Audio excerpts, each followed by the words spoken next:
good evening. Namaste. Jai Telangana. Andarki namaste. I thank Professor Sanjay Jain ji and Sanam for facilitating this event. Very, very happy and very proud to be here. It's an honor, in fact, to be able to talk about my state in a prestigious institution like Oxford, especially in a department where developmental economics is discussed of the various nations. So I'm very happy to be here, to be presenting today. And as all of us know, Oxford is a very age-old institute, which is an institution which is reputed across the world for its research. And very happy to be here because when I speak about Telangana, when I speak about development, in fact, me and Professor were having a off-the-record chat just right now and talking about why do we only talk about developing nations, why not compare it with the developed nations, etc. So there's a lot of theories about it. But practically what I have seen in Telangana, I think bears a lot of weight, and that can be discussed, the model can be discussed across the nation. That is the hope and aspiration that I came here with. Otherwise, it's a very busy time in elections, but I took out some time to come here to make sure that if at all this model and the strategies that we applied for the ground path-breaking development that we have done in Telangana in a very small time, if that can be discussed, I think my one-day travel is totally worth it. So first of all, very happy to be here, and when I am here abroad, I believe I not only represent my state, but I represent the country. And India, which has a very, very rich history of cradling a lot of luminaries from Lord Buddha to Jyotiba Phule to Dr. Ambedkar to Rabindranath Tagore to Jhansi Lakshmibai, Mahatma Gandhi. We can talk about Nagarjuna, who's propagated his Shunyavada philosophy across the world. We can talk about Aryabhatta, who's contributed a great deal to the world mathematics. So when we think about all these great people that our nation has produced, really feel proud to be representing India here. Very happy, very that we are able to continue the legacy of both that enlightenment and that innovation that our luminaries have given us. I just hope we can walk on their path and make them proud. And when we think about the luminaries from India, we cannot but ignore Chanakya. His policies, his theory is known as Chanakya Niti, who spoke of governance for the welfare of the people and society. Sometimes it's used in a negative connotation, but when taken in a right sense, it speaks about the welfare of the people and society, and especially his Ardhashastra that provides timeless insights into the responsibilities of a statesman, a guidepost, I think, that echoes in the visionary leadership of our Telangana Chief Minister, K. Chandrasekhar Rao also. We call him KCR very fondly, so here on I'll refer to him as KCR. And today I'm sincerely both humbled and also honored to stand before you at the prestigious University of Oxford to share the journey of my homeland, Telangana, and how collectively the vision of our people of Telangana, under the leadership of KCR, has set a model for a most integrated, inclusive, and equitable development. I mean, many people dream about equitable development. We saw it happening, and that's a proud moment for me. I will try and attempt to talk about how Telangana was formed, and then talk about what were the issues that were the most important challenges and how we went on to address it. Well, Telangana is a long-fought journey. Although the state was formed in 2014 in June 2nd, it was a 5-decade-long fight. We were a separate state called Hyderabad State. We existed as a separate state even after Indian independence until 1956. And we were a prosperous state. We were doing good. But then in 1956, a conditional and a forcible merger happened with our neighboring Andhra Pradesh. Then, of course, since then, somehow the merger was never happy, made anybody happy. We were constantly struggling. We were constantly raking up the demand of a separate statehood. That kind of led to a very inequitable development. We've always had this grouse that we did not get our share, and we constantly started raising the issue. But then, of course, in 2001, Honorable KCR had given a proposal to the people of Telangana that why don't we fight in a very peaceful but a political battle to make sure the statehood is achieved. People have blessed him, people have stood with him, and we fought under his leadership from 2001. And of course, the central government at that point of time, or the party was aspiring to be coming back to power at that point of time, they promised to support this demand for the first time. So in 2004, it was for the first time ever that central government acknowledged that the demand for Telangana state exists, and they agreed and they put it in the common minimum program. But then, of course, after the elections, they chose to disregard the demand. They reneged back on their word, and they shattered the hopes of people of Telangana. So KCR had to come out, then go on to the fast until death in 2009. Then the announcement of Telangana had happened. Well, the separate statehood movement was full of flip-flops. From 2009 until 14 also, we were constantly seeing this turmoil happening. But finally, in 2014, June 2nd, the state was formed. So this is exactly 9.5 years back. And when we look back in 9.5 years, how was Telangana? Because I was just interacting with people here, and she was very happy. Sorry, I don't know your name. Sahishnavi was very happy that she visited Hyderabad and she's seen unprecedented growth. But in 2014, that was not the story. In 2014, the story was out of 10 districts of the state, 9 were declared backward by the central government. 2 districts, Khammam and Mehboob Nagar, were categorized as the most hungry in the country. And the agriculture and allied sector, which supported around 46% of the population of the state, it was under severe distress, and the farmer suicides were number 2 in the country. It was very unfortunate, but that was the state of affairs. And we were a severely power distressed state. The shortage of power was around 2,700 megawatts, which ultimately led to a power cut of about 4 to 8 hours across the state. And that resulted in industries being shut at least for 2 days in a week, so they could operate in shifts. And neither we had adequate surface water for irrigation, nor did we have enough water for the drinking water. Also, of course, when your whole 9 districts are backward, revenue of the state was in shambles. So that was the situation in 2014, and that was the situation in which we inherited the state. But then what did we do? How did we change that situation from being a power deficit state, from being a state which had no drinking water, from being a state which had no irrigation water, now to a power surplus state, now to a state where we are number 2 in paddy production?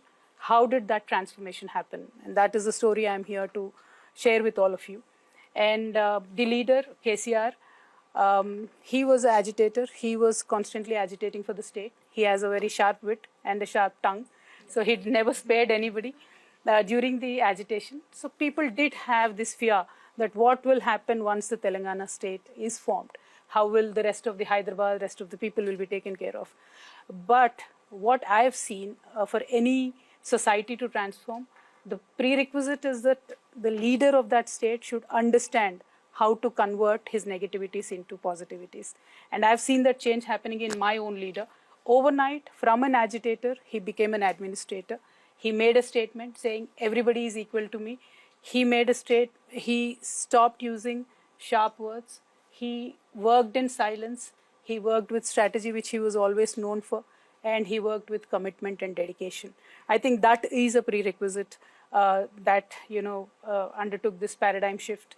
And of course, I am very well aware that I am standing in the Department of Economics, so I can't be giving flowery speeches. I should throw in some hard numbers at you. So I will do that too. But I'll have to tell you that from 2014, the careful balance of government spending, both in investing in infrastructure and also welfare, I think that took the state to the next level. So when we talk about the growth of Telangana in the last 9.5 years, the average of Indian GDP, when you look at all the 9 years, is 118.2% in the last 10 years, from 2014-15 to 2022-23. Whereas the Telangana's average is 155.7%. That's the increase of GSDP. So we always grew over the national average in the last 10%.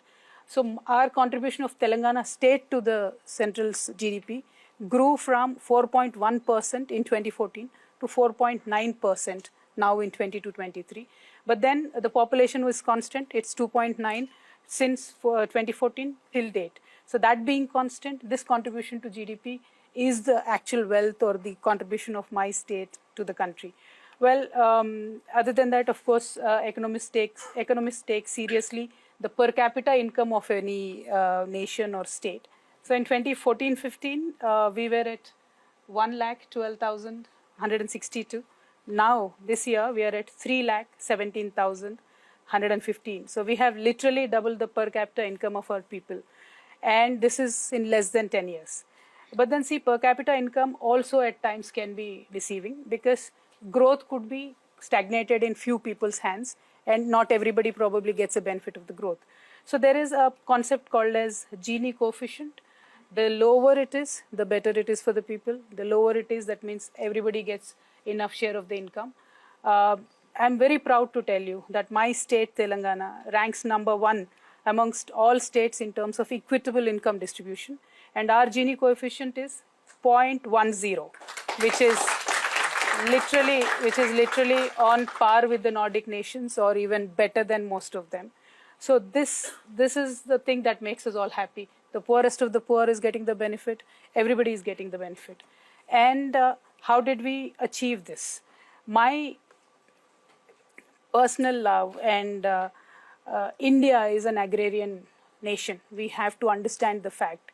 Any investment that we make has to be in agriculture. It cannot be ignored. That factor is taken very seriously in Telangana. 46% of our population is into agriculture. So we've made very, very serious investments in agriculture. In 2014, when we started, our agriculture growth was minus. It was minus 0.7%. And now, when you look at 2023, it is 37% in positive. So we have grown leaps and bounds in agriculture. And agriculture-allied sectors, it could be dairy, fisheries, meat, poultry, etc. That we have grown by 13.3%. That was also negative, but we've grown now. And the best part is even during COVID, we've kept on growing at 15.7%. And this is primarily because government intervened and procured every last grain of the crop or the yield that the farmers got. So they didn't have to go around trying to sell it, but the government purchased it, and that is how the farmers got the money.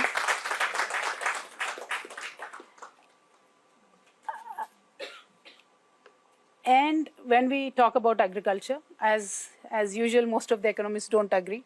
I believe economists, most of them are very elitist. When somebody wants to give an incentive to a person who is investing 2,000 crores in a company, that is fine. But when a government wants to offer an incentive to a farmer with 2-acre land, that is somehow looked down upon. But in Telangana, we've decided to hold the hand of the farmer from the tilling of the soil to the yield of the crop. So even before they start tilling the land, we give them investment incentives. And I'm very proud to tell you that 10,000 rupees investment that we give per acre per farmer every year, till date, in the last 9.5 years, 72,815 crores was directly given to 65 lakh farmers of Telangana.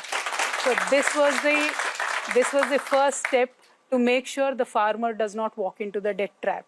So private debt is usually taken before they start tilling the soil. That is when the government intervenes and gives the money.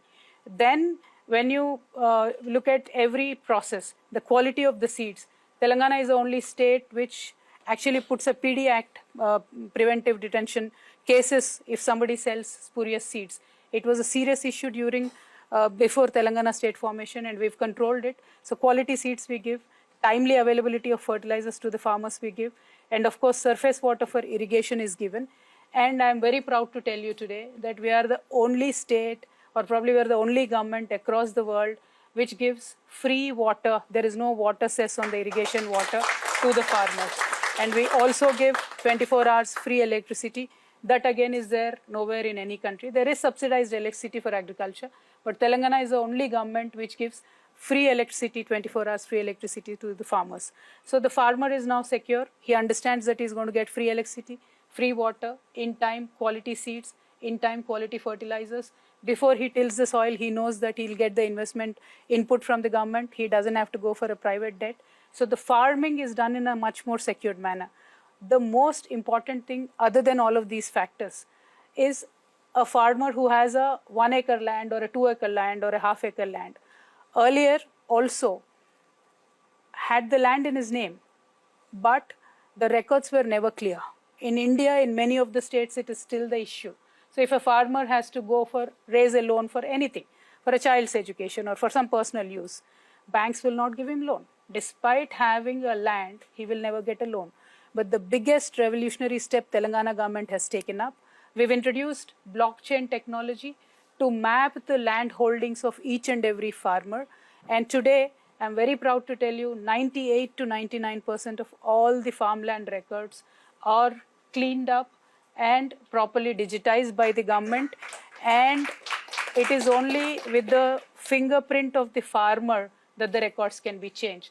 So nobody can mess with your record, and there is a sense of security to the farmer, and the banks also can give loan to him. So he has access to additional finance if he wants to.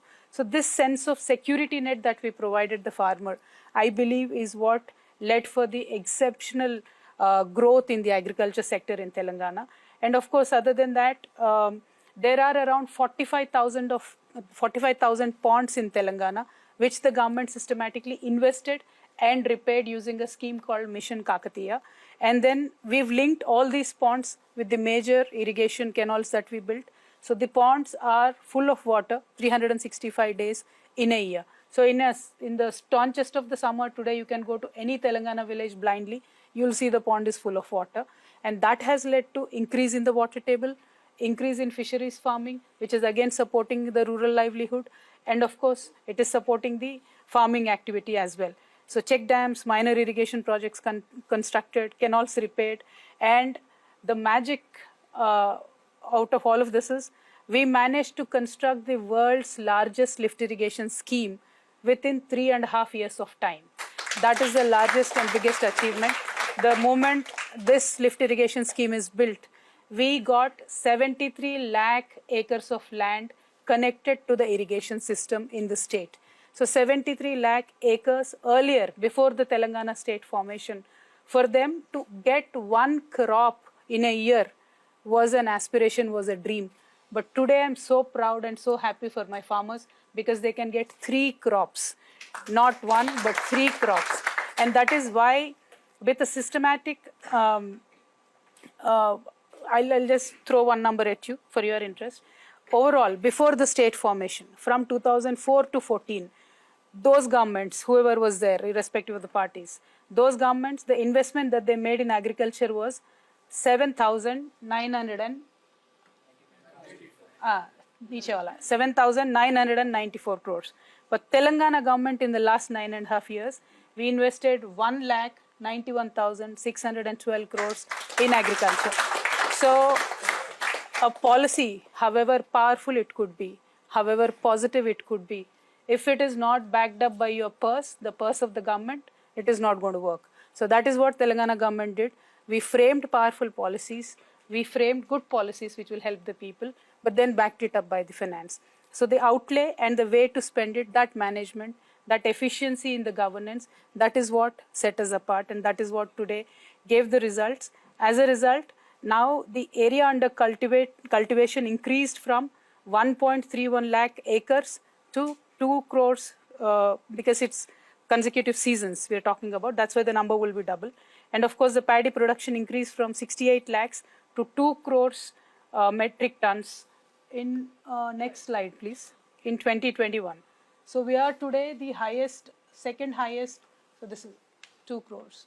So we are today the second highest paddy producing state in the country. We are only competing with Punjab. Where are you, Sanam? We are competing with Punjab. So, and then of course today irrigation facilities, as I said, are available to 73 lakh acres. But then next time, once the Palamur lift irrigation scheme is done, then we will be able to connect 50 lakh more acres to that network. And once that is done, you can imagine what Telangana is going to grow, nothing short of gold. So one other important thing that we did, whatever revenue came to the government, we used it in a very positive way to make sure the cycle of prosperity continues, to make sure that the multiplier effect of the investment is properly taken care of. So in 2014, our budget was 62,000 crores. Now it has grown to 2,94,000 crores. And that is again made systematically invested into various projects, starting from drinking water, in which we invested 36,000 crores to make sure that every household in Telangana is connected. So most of us who have faced the power cuts, we know the problem and the pain and why we don't want to go to the villages in Telangana. But then that has transformed now, because Telangana government has very systematically invested 38,000 crores in the last 9.5 years to make sure that our power production capabilities increased. This one. So our power production, when 2014 we started, we could only produce 7,778 megawatts of power. But now we are producing 18,453 megawatts of power. And of course, we are focused on renewable energy as well. So in 2014, we only had 74 megawatts of renewable power. Now we are able to produce 5,741 megawatts of power. And with the industrial growth, our per capita power consumption, this number has grown to 2126 units. So that is highest in the nation and also almost equal to most of the developed nations. That is an indication that industry is doing well. Most of the individuals are doing well. So that is one of the international indicators. And I'm very happy that Telangana got there. And then when we look at the environmental challenges, world over, we are conscious that the world's biggest challenge in terms of climate change is taking collective responsibility. And people and Telangana government are aware of this. And we have systematically again invested 10,000 crores in a program called Telangana Ku Haritaharam, where we planted saplings, 280 crore saplings. And we made sure we fenced our forests. We made sure we thickened our forests. We made sure, in fact, when they plant saplings in the villages, incentives of watering the plants of like 2 rupees, 2.5 rupees also is given in the villages. And we should be very proud. Telangana is the only state, probably in the world, where in every village you find a government nursery which is there and a park that is built by the government. It is a must and shoot. Every Telangana village, all the 13,000 villages, you go anywhere, that is available. So that is how we have increased our forest cover by 7.7% with a very, very systematic drive of this and investment. And when I look at problems like California, where they don't have water, I feel, why don't they invest? You know, they can make policies, they can invest. And this is why I was very excited to come to Oxford, because anything that is discussed here can go world over. And if somebody draws inspiration from this model, I think it will help people across the world. And speaking of the industry, this is again very important, because not only farming, not only upskilling, but we need to create wealth in order to take care of the poorest of the poor. We need to create wealth. And the wealth creation today, services sector, industry sector, it is very important to make sure that industries feel welcome in Telangana. We came up with a policy, TSI Pass, and this policy is very empowering, not only our people, but also industry. For example, if I'm coming here from UK, I want to invest in Telangana, you apply for a permission. Within 15 days, if I can't give you permission, then you have every right to open your company, you can start operating. Because by law, if you do not receive the government permission within 15 days, we have made it a statutory right to go ahead and commence the work. And this has really inspired a lot of companies. Many of them have come to Hyderabad, Telangana, they've invested. And I'll throw some numbers at you. From 2014 till 2023, January, 22,100 industrial units were given permission. Almost all of them have started operations, and the investment worth 3,31,000 crores, that is close to USD 40 billion, is what a small young state like Telangana could attract. And the jobs created, these are direct jobs I'm talking about, or 22,36,000. There will be more than that indirect jobs that will be created, and of course the activity that brings and the cities they build, That is the growth that you actually see and perceive when you visit Telangana. And of course, IT, we've progressed leaps and bounds. The IT exports in 2014 were 57,000 crores. Today we are at 1,83,000 crores. Top 5 IT companies, Apple, Google, Microsoft, Facebook, Amazon, 4 of them came to Hyderabad after Telangana formation and after the TSI pass was rolled out. So that clearly is a success of the policy and also clearly a success of a visionary leader like KCR Garu. And of course, one other thing that might interest you, Professor Jain, we are the only government probably which has a government-led incubator which can accommodate about 4,000 startups at any point of time. We have T-Hub 1 and 2, and of course we have a exclusive women incubator. It's called V-Hub. That is again government-led, government-supported, government-mentored. So access to finance, training, mentorship is also all taken care by the government. This is also very unique, and nowhere across the globe you see that. And of course, not only making sharp policies, our leader is a person not only with the highest IQ, but he has the highest EQ as well. So he thinks with his heart. I would say that because also I'm his daughter, I understand how he thinks. He has a very sharp intellect, but when he sees a humanitarian situation, he will not think about anything, he'll directly jump into it. For example, I'll tell you, one day we were just discussing, I had received an application of a person who is suffering with elephantiasis, where one leg gets very fat, they can't move. It is a disease, but then that person kind of cannot move out of the house and not work. I just asked our leader that this is a situation, how can we help them? With one pen stroke, immediately 80,000 such people across the state started getting pension from that very day and moment. So that is the emotions with which our government works. And we are probably the only government where, unfortunately, if somebody passes away in a government hospital, we have a special vehicle to transport the dead body from the government hospital to the village, to the doorstep of a person. It's a special vehicle that is there. It's a special drive. And another thing, this is again my leader's brainchild. Pregnant women across Telangana, institutional delivery was missing. So to make sure that they come to the government hospitals, to make sure that the delivery happens institutionally, we've designed a program where the healthcare worker literally brings the pregnant women for every checkup in a government ambulance to the hospital, takes them back, drops them at home. I'm sure this does not even happen in UK, where we know and understand, one of the best healthcare systems in the world. But the way we take care of our pregnant women, nowhere else in the world anybody takes care of them. Because my district magistrate, my collector, sits in his office on his dashboard. He knows how many deliveries are happening today in the government hospital. So that is the kind of work that is happening in Telangana. And during COVID, I should make a special mention. So when we knew that COVID was hitting and transport is becoming difficult, so we mapped out all the women who were going to be delivered in 15 days, and then we brought them into the hospitals, put them in safe zones, made sure the delivery happened institutionally, and then sent the mother and the baby home very safely. So these are the kind of disruptive, positively disruptive interventions that this government is taking care of. And I'll just give you one more example, and this again, with one pen stroke, my leader could make it happen. Telangana was a parched state. We did not have enough drinking water. It was a dry region. There was a lot of fluoride issues happening in many districts. So many people suffered with kidney diseases. There are still a lot of dialysis patients in Telangana.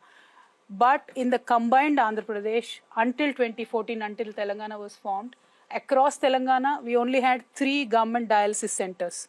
When we brought this thing to the attention of our leader, with one pen stroke, he sanctioned 104 dialysis centers across Telangana, and we immediately gave free bus pass to all these dialysis patients. We made sure that they got the most modern care in all these dialysis centers. In the most costliest of the private hospitals, they reuse the machinery for dialysis, but not in Telangana government hospitals. We do it a one-time use and we take care of our patients. And this has really earned a lot of goodwill for the government and the leader. And of course, in every government, we are giving, people try to give pensions, but there is no reason or rhyme or the positive effect of the pension that the pension would give. Because in 2014, before 2014, when we saw, there were various governments which were giving pensions starting from 70 rupees to 200 rupees to person, which did not really make any difference in their lives. So I gave a number here. In 2014, there were pensions given to 29 lakh people, but the rollout was only 861 crores per year. This is per annum. But in Telangana government today, we give pensions to 44 lakh 12,882 people, but the rollout is 11,628 crores. So unmatchable number, amazing number, which again creates a very positive impact in the lives of the peoples. So this is the positivity that this government is bringing in. And of course, when we talk about education institutes, we only wanted to see one result, that at least 50% of the kids go to the government schools. So we wanted to give a stiff competition to private schools, and we did. Today, this year, 2023, 50% of the kids are opting for government schools. 50%, of course, are still going to the private institutions. But then there are many numbers that I can give you. The best number that I like, we added 10,000 medical seats, very fresh this year, because in every district headquarters, we wanted to put up a medical college. And before 2014, I can't even begin to tell you, I'll just give you one number. For the backward classes, across the state, we had only 19 institutes. Next slide. 19 institutes. But now we have 310 institutes for just the backward classes, I'm saying, and other numbers I have. But then the number of students, if you look at, earlier it was addressing, the governments were addressing 8,000. Now we are addressing and attending to 1,65,610 students. So these are the kind of numbers, these are the kind of interventions that we are making. I know there's a lot of data and I can keep going, but then I'll have to summarize because we need to close by 8. What I feel is the vision of KCR and this model transcends, all economic matrices. It just touches a human angle in governance. And I understand in economics, we always talk about the scarcity drives you to make certain choices. We did have scarce resources when we became a state. We were in dire condition. We were in distress. But the choices that we made led us in a very right way. And we hung on, we held on to those choices. And that is how we are able to create wealth today. And I believe a leader or a society should know how to harness the power of the raw resources that nature gives you into real wealth. I'll give you one example. Godavari River, Pranahita River was always there. It was there before KCR, it is there now, it will be there after KCR also.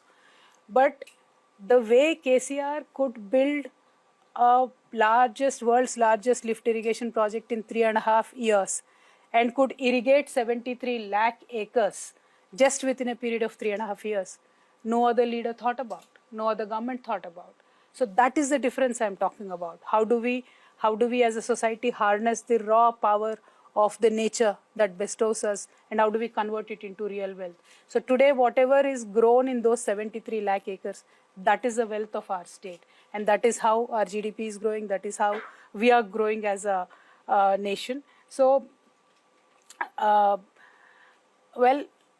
Telangana model, when we talk about, the core of this model is to harness the existing resources that we have. And that I believe we've done wonderfully.